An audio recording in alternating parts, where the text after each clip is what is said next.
তোমাদের চ্যানেলে তোমাদের স্বাগত জানাই। প্রিয় দশম শ্রেণীর শিক্ষার্থী বন্ধুরা, আশা করি তোমরা ভালো আছো। তো আজকে আমরা এই ভিডিওতে আলোচনা করব third summative evaluation class 10 physical সায়েন্সের টেস্ট পরীক্ষার প্রশ্নপত্র নিয়ে। তো তোমাদের কাছে একটা রিকোয়েস্ট, তোমার ভিডিওটি না টেনে শেষ পর্যন্ত ধৈর্য সহকারে দেখো। তো দেখো, 1 নম্বর প্রশ্ন কি বলা আছে, যে সূর্যের অতিবেগুনি রশ্মির ক্ষতিকারক প্রভাব থেকে জীবজগৎকে রক্ষা করে। তো 4টে অপশনের মধ্যে সঠিক উত্তর হয়ে যাবে ওজোনোস্ফিয়ার। 2 নম্বর প্রশ্ন, আদর্শ গ্যাস সমীকরণ থেকে গ্যাসের মোলার ভর নির্ণয়ের সূত্রটি হলো। এটার সঠিক উত্তর হয়ে যাবে তোমাদের ডি নাম্বারটা। এরপর দেখো 3 নম্বর প্রশ্নে কি বলা আছে, একটি গ্যাসের বাষ্প ঘনত্ব 22 এসটিপিতে ওই গ্যাসের 44 গ্রাম আয়তন কত? তো এটা হবে 22.4 লিটার। তারপরে দেখো 4 নম্বর প্রশ্ন, আদর্শ পরিবাহীর ক্ষেত্রে তাপ পরিবাহিতার মান। সঠিক উত্তর এ নম্বরটা হবে 4। 5-এর দাগে উত্তল লেন্স দ্বারা গঠিত কোনো বস্তুর প্রতিবিম্বের ক্ষেত্রে কোনটি সম্ভব নয়? তো হয়ে যাবে বি নাম্বারটা, খর্বাকৃতি সমশীর্ষ। 6 নম্বর প্রশ্ন দেখো, পরিবাহীতে তড়িৎ প্রবাহের অভিমুখ উল্টে দিলে। সঠিক উত্তর হয়ে যাবে এ নাম্বারটা, একই পরিমাণ তাপ উৎপন্ন হবে।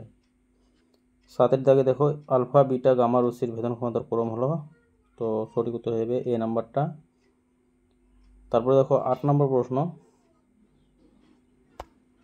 8 নম্বর প্রশ্নে কী বলা আছে, যে 4, 12, 20, 38 পরমাণু ক্রমাঙ্ক বিশিষ্ট মৌলগুলিকে বলে। তো সঠিক উত্তর হয়ে যাবে বি নাম্বারটা, ক্ষারীয় মৃত্তিকা ধাতু। 9 নম্বর প্রশ্ন দেখো, এ একটি ধাতু, এর যোজ্যতা কক্ষের ইলেকট্রন সংখ্যা 2 এবং বি একটি অধাতু, এর যোজ্যতা কক্ষের ইলেকট্রন সংখ্যা 7। তো এ বি দ্বারা গঠিত যৌগের সংকেত হবে। তো এখানে সঠিক উত্তর হয়ে যাবে এ বি, বি নাম্বারটা।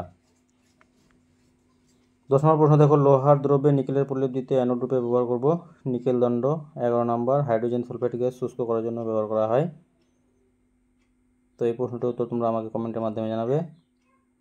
12 নম্বর প্রশ্ন দেখো, ক্যালামাইন কোন ধাতুর আগরিক? তো সঠিক উত্তর হয়ে যাবে জিঙ্ক।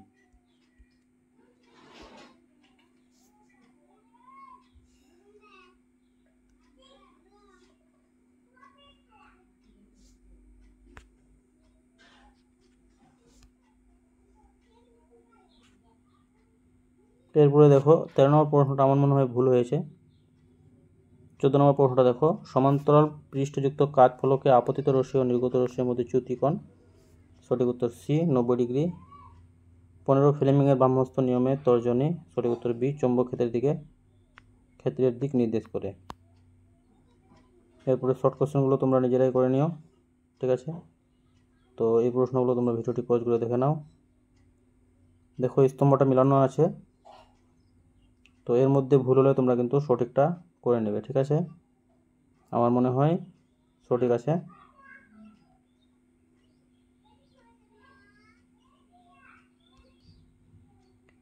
এরপরে দেখো 2.8.2 ড্যাশ পার্সেন্ট ওজনকে সার্ফল বলে। প্রিজমের মধ্য দিয়ে যাওয়ার সময় বর্ণের রশ্মির বিচ্যুতি সবচেয়ে কম। তো এটা হয়ে যাবে সঠিক উত্তর লাল, ঠিক আছে? তারপরে আছে সমান্তরাল আলোক রশ্মিকে ড্যাশ লেন্স অপসারী রশ্মিতে পরিণত করে। তো এটা হচ্ছে উত্তর লেন্স। তারপরে দেখো, শান্তমণ্ডলের অপর নাম কি? তো স্ট্র্যাটোস্ফিয়ারকে শান্তমণ্ডল বলা হয়। এবার দেখো সত্য মিথ্যা, এসআই পদ্ধতিতে বলের একক পাস্কাল। তো এটা কি হয়ে যাবে? মিথ্যা। এটা হয়ে যাবে মিথ্যা। শ্রেণী বরাবর উপরের দিকে তড়িৎ ঋণাত্মকতা বাড়ে। এটা হয়ে যাবে সত্য। তড়িৎ লেপন করলে ধাতুর স্থায়িত্ব বাড়ে। সত্য। ফল পাকাতে ব্যবহৃত হয় সিএনজি। এটা মিথ্যা। প্রথম প্রস্তুত জৈব যৌগ ইউরিয়া। এটা সত্য। তারপরে প্রশ্নটা তোমরা ভিডিওটি পজ করে দেখে নাও।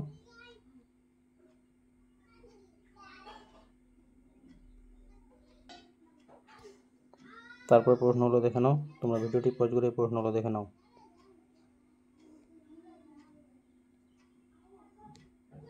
প্রত্যেকটা প্রশ্ন তোমাদের ফাইনাল পরীক্ষার জন্য অত্যন্ত গুরুত্বপূর্ণ। ওকে, তো প্রিয় শিক্ষার্থী বন্ধুরা, ভিডিওটি ছিল এই পর্যন্তই। ধন্যবাদ।